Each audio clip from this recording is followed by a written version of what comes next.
taliska booliiska iyo ka nabad sugidda Soomaaliya ayaa ka warbixiyay howlgallo ay saacadihii u dambeeyay ka sameeyeen magaalada Muqdisho.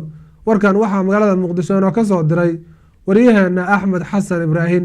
ciidamada nabad sugidda iyo kuwa booliiska ee dalka Soomaaliya ayaa saaki howlgallo baaritaan ah oo dad badan lagu soo qabtay waxa ay ka sameeyeen xaafado ka tirsan degmooyinka Hodan iyo Wadajir iyadoo howlgalkan ay hogaaminayeen saraakiil sarsare oo ka tirsan ciidamada nabad sugidda iyo kuwa booliiska.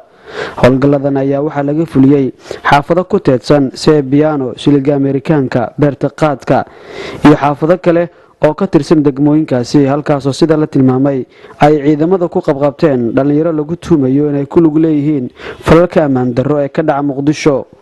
ciidamada oo watay gawaarida dagaalka ayaa wadooyinka qaar ku gooyay gaadiid iyadoona howlgalkan uu bilowday waxaana uu saameyn ku yeeshay dhaqdhaqaaqa guud ee xaafadaha howlgalladu ay ka socdeen.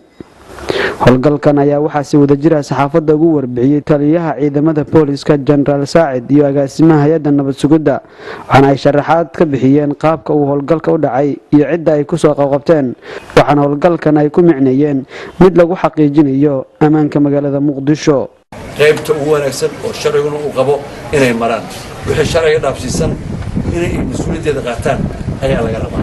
sidoo kale dadka shacbiga ay waxay u bislaadeen maantay inay mas'uuliyadda amniga wax ka qaataan. dad yar oo dhalinyaro hooyooyin ururada shaqaalaha degmooyinka kullu waxay u istaageen ciidamada amniga inay la shaqeeyaan. maxaa Soomaali yani macna waxa way innaga waxa leen arkay yani in Soomaalidii yani waxaan luminay qiyamkii wadaniyadda ayaan moodaa inuu naga lumayo. waxaan luminay waxyaabihii inaga dhaxeeyay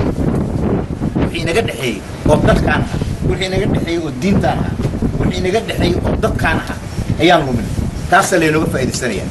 waa howlgalkii ugu ballaarnaa oo in muddo ah laga sameeyo magaalada Muqdisho waxaana uu howlgalkan u imaanaya xilli maamulka gobolka Banaadir isbedel lagu sameeyay isla markaana hay'adaha ammaanka la hoosgeeyay maamulka gobolka Banaadir.